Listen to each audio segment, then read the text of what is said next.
Arthur Schopenhauer once said, "Life is suffering, the rest is just details." Everyone runs from pain. Everyone seeks comfort. Everyone believes that the elimination of suffering is the path to happiness. They are all wrong. Today, you're going to confront a truth that will shatter your comfortable illusions. Suffering is not the enemy. It is the forge. Pain is not a mistake in the design of existence. It is the entire point. By the end of this video, you'll understand why your attempts to avoid pain are making you weaker, why comfort is a trap disguised as salvation, and why the people who accomplish anything meaningful have one thing in common. They stopped running from suffering and learned to weaponize it. This isn't about toxic positivity. This isn't about pain is gain gym motivation. This is about the fundamental structure of reality and your place within it. We live in the first era of human history where an entire civilization is dedicated to the elimination of discomfort. Every inconvenience has a solution. Every pain has a pill. Every moment of boredom has an escape. And we are weaker for it. Friedrich Nietzsche understood this profoundly. To those human beings who are of any concern to me, I wish suffering, desolation, sickness, ill treatment, indignities. I wish that they should not remain unfamiliar with profound self-contempt, the torture of self-mistrust, the wretchedness of the vanquished. This sounds cruel until you understand what he meant. He wasn't sadistic, he was realistic. He knew that strength is forged only in fire, that character is built only through adversity, that the person you could become exists on the other side of the suffering you're avoiding. But modern society has convinced you otherwise. It has sold you the seductive lie that you deserve comfort, that you should feel good, that pain is abnormal and must be medicated, distracted from, or eliminated immediately. So you numb yourself with substances, with entertainment, with endless shallow pleasures that promise relief but deliver only temporary escape. And in your pursuit of comfort, you become soft, vulnerable, unprepared for the inevitable suffering that life will deliver whether you're ready or not. Marcus Aurelius, who ruled an empire while enduring constant war, personal tragedy, and the plague, wrote, "You have power over your mind, not outside events. Realize this, and you will find strength." He didn't say, eliminate suffering. He said, find strength through it. Here's what no one tells you. Everything valuable in your life came from suffering. Every skill you possess was earned through the pain of failure and practice. Every meaningful relationship survived difficulty. Every moment of genuine pride followed struggle. The version of yourself you respect didn't emerge from comfort. It emerged from crisis. Seneca observed, "A gem cannot be polished without friction, nor a man perfected without trials." This is not metaphor. This is mechanics. You are literally incapable of growth without resistance. Your muscles tear and rebuild stronger. Your mind confronts challenge and expands. Your character faces adversity and hardens. Without suffering, you remain weak, untested, a potential that never actualizes because it never had to. Think about the people you genuinely admire. Not celebrities, not social media personalities, but people you truly respect. What do they have in common? They endured something. They survived something. They transformed suffering into strength and became someone worth admiring in the process. Now think about people you pity, people you see as weak or broken. What's the difference? Not the presence of suffering. Everyone suffers. The difference is response. Some people are consumed by their pain. Others are forged by it. Nietzsche called this the will to power. That which does not kill us makes us stronger. But he meant something deeper than physical survival. He meant that suffering, when confronted directly, becomes the raw material of transformation. Comfort feels like victory. It feels like you've finally made it, finally escaped, finally arrived at the place where life gets easier.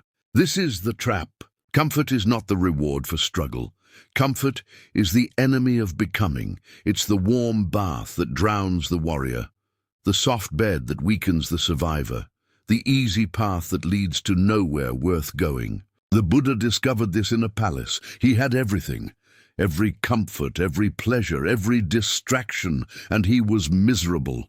Not because comfort is evil, but because a life without challenge is a life without meaning. So he left. He chose suffering, deliberately, and in that suffering he found enlightenment, not despite the pain, because of it. Viktor Frankl survived Auschwitz by discovering meaning in suffering itself. He wrote, "When we are no longer able to change a situation, we are challenged to change ourselves." He watched people die around him. Some gave up because their suffering felt meaningless. Others survived because they gave their suffering meaning. The concentration camp didn't make him stronger. His response to the concentration camp made him stronger. His choice to find purpose in the most purposeless suffering imaginable transformed him into someone who could teach the world how to endure. This is the secret. Suffering is neutral. It's what you do with it that matters. Most people let suffering happen to them. They become victims of circumstance, passive recipients of pain. They ask, "Why me?" and wait for rescue that never comes. A few people choose to use suffering.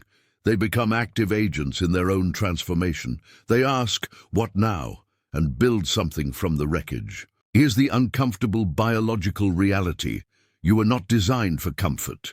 Your body, your mind, your entire nervous system evolved in an environment of constant threat, scarcity, and struggle. For 200,000 years, humans faced starvation, predators, disease, tribal warfare, and environmental extremes. The comfortable, safe, abundant modern world has existed for maybe 70 years. You are running ancient software in a modern environment it was never designed for. Your anxiety? That's your threat detection system with nothing real to detect, so it invents threats. Your depression? That's a nervous system designed for physical struggle, forced into psychological stagnation. Your addiction? That's a reward system that evolved for scarce resources, now overwhelmed by unlimited availability. You are suffering because you're not suffering enough. Your body is screaming for challenge, and you're giving it a couch. Nassim Taleb calls this anti-fragility. Systems that require stress to function properly. Your bones need impact to maintain density. Your immune system needs exposure to pathogens to remain effective. Your mind needs challenge to stay sharp. Remove the stress, and the system degenerates. This is why astronauts lose bone density in space, why children raised in sterile environments develop autoimmune disorders, why people who retire without purpose often die shortly after. You need stress, you need difficulty, you need suffering, not because it's good, but because its absence is worse. Depression and anxiety are at all-time highs, not in war zones, not in poverty-stricken regions, in the most comfortable, safe, abundant societies in human history. Why? Because comfort without purpose creates existential crisis. Safety without challenge creates weakness. Abundance without effort creates emptiness. Carl Jung understood this. The least of things with a meaning is worth more in life than the greatest of things without it. Modern life offers everything except meaning, and meaning cannot exist without struggle. You scroll endlessly because you're avoiding the difficult work that would give your life purpose. You consume constantly because you're trying to fill a void that can only be filled by creation. You distract yourself endlessly because you're terrified of the silence where you'd have to confront who you've become. And in all this avoidance, you suffer anyway. But now it's the suffering of stagnation, of wasted potential, of a life unlived. This is the cruelest suffering of all, the pain of knowing you could have been more and chose comfort instead. Here's where it gets practical. If suffering is inevitable, and if suffering is what creates strength, then the answer is obvious. Choose your suffering. The Stoics practiced voluntary discomfort. Marcus Aurelius slept on the floor. Seneca fasted regularly. Epictetus, who was born a slave, taught that freedom comes from embracing hardship rather than avoiding it. They understood something profound. If you never choose difficulty, difficulty will choose you. And when it does, you'll be unprepared. So they practiced. They simulated disaster. They rehearsed loss, not because they were masochistic, but because they were realistic. They knew suffering would come, so they made sure it found them ready.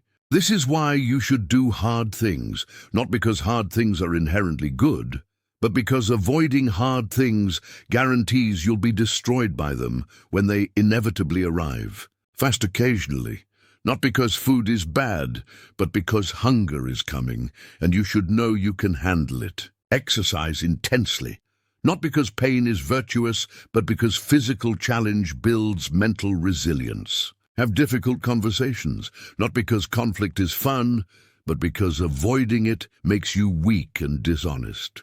Do the work you're avoiding, not because it will be easy, but because avoiding it makes you respect yourself less. Choose your suffering, or suffering will choose you. And when it chooses you, it won't be on your terms. Here's the final truth. Suffering is how you create meaning, not despite suffering, through suffering. Every religion, every philosophy, every wisdom tradition throughout history has understood this. The hero's journey requires descent into darkness. The spiritual path requires confrontation with the shadow. Transformation requires destruction of what came before. You cannot become someone new without killing who you are, and that death hurts. Jordan Peterson articulates this clearly. You're going to pay a price for every bloody thing you do and everything you don't do. You don't get to choose to not pay a price. You get to choose which poison you're going to take. So which poison do you choose? The poison of discipline, challenge, and chosen difficulty, or the poison of regret, weakness, and avoided responsibility? Both hurt. One builds, one destroys. Fyodor Dostoevsky, who survived a mock execution and 4 years in a Siberian labor camp, wrote, "There is only one thing that I dread, not to be worthy of my sufferings." Read that again. He didn't dread suffering. He dreaded being too weak to transform it into something meaningful. This is the question you must answer. Will your suffering be wasted, or will it be the forge that creates someone stronger? You cannot eliminate suffering. You can only choose what you suffer for. You will suffer in the gym, or you will suffer in weakness and disease. You will suffer the difficulty of discipline, or you will suffer the regret of wasted potential. You will suffer the pain of growth, or you will suffer the emptiness of stagnation. You will suffer loss, failure, rejection, and death. Everyone does. The only choice you have is whether that suffering destroys you or defines you. Nietzsche's final wisdom: he who has a why to live can bear almost any how. Find what's worth suffering for, then suffer for it consciously, deliberately, willingly. Because the alternative is suffering anyway, but meaninglessly. And meaningless suffering is hell. Meaningful suffering is the path to everything worth having. So stop running, stop numbing, stop hiding from the pain that could transform you. Face it, embrace it, use it, because the person you could become is waiting on the other side of the suffering you're avoiding. And that person is worth the pain. Schopenhauer was right. Life is suffering, but he was also incomplete. Life is suffering that can be transformed into strength, meaning, and purpose. The question is, will you let your suffering consume you, or will you consume it? The forge is hot, the hammer is raised. The only question is whether you'll become the blade or remain the oar. Choose suffering, or suffer the consequences of avoiding it. Either way, you will suffer. Make it mean something.